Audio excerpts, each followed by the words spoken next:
I'm here with volleyball coach Mike Lester. Coach, coming off a very successful Ground Round Sugarloaf Classic, a 3-1 performance. We were talking off camera about the fact that opening week is always a tough one. And you know, from the coaching standpoint, what did you see that you liked last weekend? And maybe what did you see that you maybe still need to work on? Yeah, you know, Donnie, it was a good weekend for us all the way around. You know, like you said, opening at home on the first weekend is kind of nice. You don't miss very much class or anything like that. But at the same time, you know, there's a lot of behind-the-scenes things that have to take place. You know, in terms of how we played, we did a lot of things really well that I thought we would do well. We serve-received the ball well.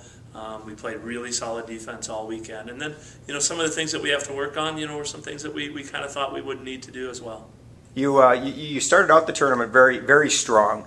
Simpson and Edgewood, you won both of those 3-0. Nebraska Wesleyan, perennially a very tough volleyball program, beat you 3-1, and then you came back and you beat Luther 3-1 in the final match. So from a standpoint in terms of the sets, pretty dominating when you played well. Right. Yeah, you know, and that's kind of how I hope we're going to be this year. You know, I think we're going to be able to be a little bit more consistent with what we do.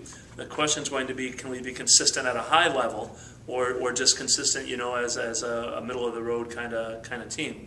You know, and when we played well this weekend, we did a lot of really good things. We converted on our opportunities and scored a lot of points. So, you know, that's going to be the part that we're going to have to improve on.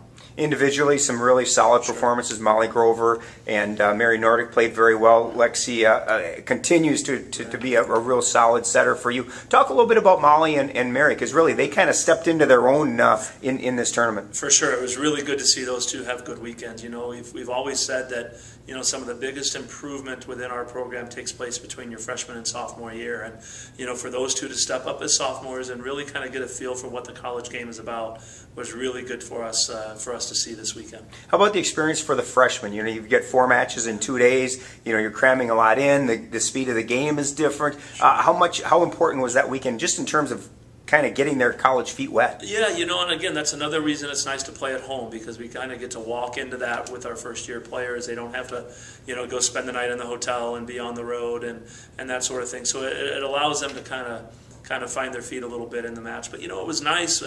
I don't know if people could have been able to see who our freshmen were. I think they settled in and played well right off the bat. So. And a big week for you this week. Now Wednesday you travel to La Crosse for a non-conference match against UW La Crosse, and then you've got the Bethany Lutheran tournament this weekend. Yeah. Talk about La Crosse. You've got a little sneak peek this weekend because they were here at the tournament. What do you expect on Wednesday night? You know, I expect them to play really well. You know, as the tournament went on, they played better and better. They had a little bit of a shaky start the first day, but boy, they played really good volleyball on the second day, and losing to Edgewood in 5, and then, you know, taking a set off of St. Thomas. They were the only team to do that over the weekend. So we're expecting them to continue to improve, you know, even over how they played over the weekend. You know, with a new coach and a new system, it's going to take them a while, but we expect them to play really well. 7 o'clock Wednesday night at UW La Crosse. Good luck, Coach. Thanks.